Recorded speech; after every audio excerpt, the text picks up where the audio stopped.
नवंबर 1998 दुनिया का पहला स्पेस स्टेशन का फर्स्ट मॉड्यूल को लॉन्च किया गया, जो कि आने वाले वक्त में दशकों तक सैकड़ों एस्ट्रोनॉट का अर्थ से बाहर स्पेस में एक लॉन्ग टर्म रेसिडेंस होने वाला था।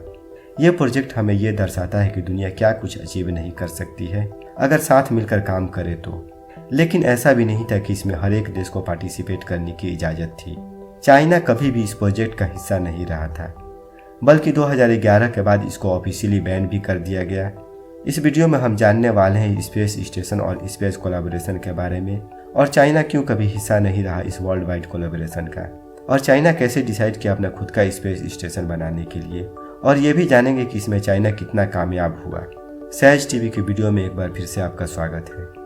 कोल्ड वार के दौरान यूएस और सोवियत संघ के बीच जमीन पर हर एक फ्रंट के साथ साथ स्पेस भी एक अल्टीमेट फ्रंट बना हुआ था।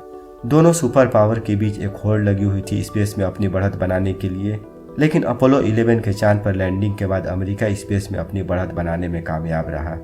कोल्ड वार नरम पड़ने और दोनों देशों के बीच थोड़ी पॉलिटिकल टेंशन कम होने पर दोनों देशों ने स्पेस में एक साथ मिलकर काम करने का फैसला किया। ये मिशन था अपोलो सोयूज। इस मिशन के तहत दोनों देशों के स्पेस कैप्सूल को लोअर ऑर्बिट में एक दूसरे के साथ डॉक्ड करना था। मिशन की शुरुआत हुई बाइकनूर से, जो कि आज के कजाकिस्तान में है। वहां से 2 एस्ट्रोनॉट को लॉन्च किया गया सोयूज 19 कैप्सूल में। इसके कुछ घंटों के बाद अपोलो कैप्सूल को भी 3 एस्ट्रोनॉट के साथ लॉन्च किया गया अमेरिका से। ये मिशन पूरी तरह से कामयाब रहा। डॉकिंग के 3 घंटों के बाद दोनों देशों के एस्ट्रोनॉट के बीच स्पेस में ये इंटरनेशनली हैंडशेक हुआ। ये एक एक्स्ट्रा ऑर्डिनरी मूवमेंट था। इस हैंडशेक के बाद स्पेस रेस का खात्मा और स्पेस कोलैबोरेशन का दौर शुरू हुआ। इस इवेंट के 23 सालों के बाद लार्ज स्पेस कोलैबोरेशन वजूद में आया, इंटरनेशनल स्पेस स्टेशन के रूप में, जिसको सुपरहेड नासा कर रहा था। 15 देशों के साथ 5 अलग अलग स्पेस एजेंसियां भी इस पूरे प्रोजेक्ट में शामिल थी। लेकिन इस पूरे प्रोजेक्ट में जहां टेक्निकल चैलेंजेज अपनी जगह थी, वहीं इन सब में सबसे बड़ी चैलेंज इन देशों को एक दूसरे पर ट्रस्ट डेफिसिट था। इसमें सबसे ज़्यादा नासा को इस बात की चिंता सता रही थी कि टेक्नोलॉजी ट्रांसफर के थ्रू मिली जानकारियों को रसिया अपने मिसाइल प्रोग्राम या फिर दूसरे मिलिट्री पर्पस के लिए यूज कर सकता है। लेकिन 2003 में कोलंबिया डिजास्टर के बाद नासा के पास कोई ऑप्शन नहीं था अपने एस्ट्रोनॉट को आईएसएस तक लाने और ले जाने के लिए, सिवाय रसिया पर रिलाई करने के अलावा।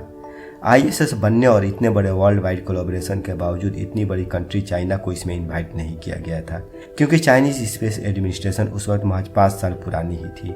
इसलिए इसके मेंबर देशों को ये लग रहा था कि इन सब में चाइना कोई मीनिंगफुल कंट्रीब्यूशन नहीं कर पाएगा।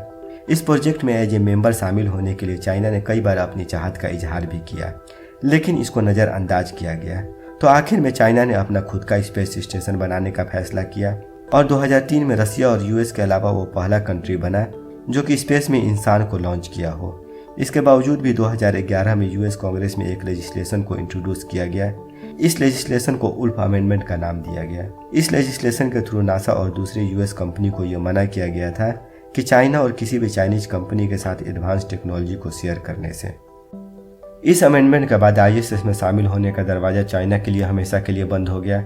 हालांकि यूएस के इस डिसीजन के पीछे कई सारी वैलिड वजूहात भी थी, जिसमें 2007 में चाइना के एक एंटी सैटेलाइट मिसाइल का टेस्ट था, जो कि वो अपने ही एक वेदर सैटेलाइट को डिस्ट्रॉय करके किया था, जिसके लिए चाइना को काफ़ी क्रिटिसिज्म का सामना भी करना पड़ा था स्पेस में खतरनाक स्पेस डिब्री यानी मलबे को फैलाने के लिए।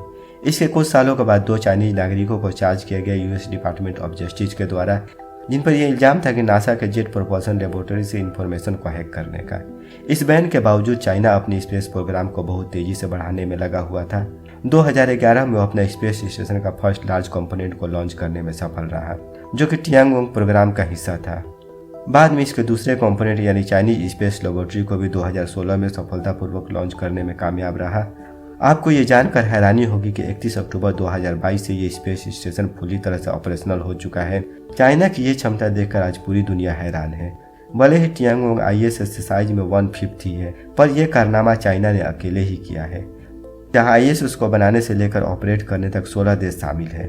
अभी भी यूनाइटेड स्टेट जहाँ चाइनीज कोलैबोरेशन के अगेंस्ट है, वहीं इसके दूसरे मेंबर स्पेस एजेंसी जैसे यूरोपियन स्पेस एजेंसी को कोई प्रॉब्लम नहीं है चाइना को आईएसएस में एज ए मेंबर इंट्रोड्यूस करने से। और दूसरे देश जैसे इटली इस बात पर एग्री भी हैं कि फ्यूचर में चाइना के साथ मिलकर इंसानी फ्लाइट मिशन को लॉन्च करने की। खैर ये तो बात की बात है कि चाइना को आईएसएस में एंट्री मिलेगी या नहीं, पर यह सच है कि चाइना अपना खुद का स्पेस स्टेशन बिना किसी भी बाहरी मदद के तैयार करने में सफल रहा है। और धीरे धीरे ये नासा के लिए स्पेस में बादशाहियत के लिए चैलेंज भी बनते जा रहा है। इस वीडियो में इतना ही। अपने अगले वीडियो में जानेंगे तियांगोंग स्पेस स्टेशन के बारे में और ये कैसे और कितना अलग है ISS से। चैनल को सब्सक्राइब और वीडियो को लाइक शेयर करना ना भूलें। मिलते हैं अपने अगले वीडियो में, तब तक के लिए इजाज़त दीजिए।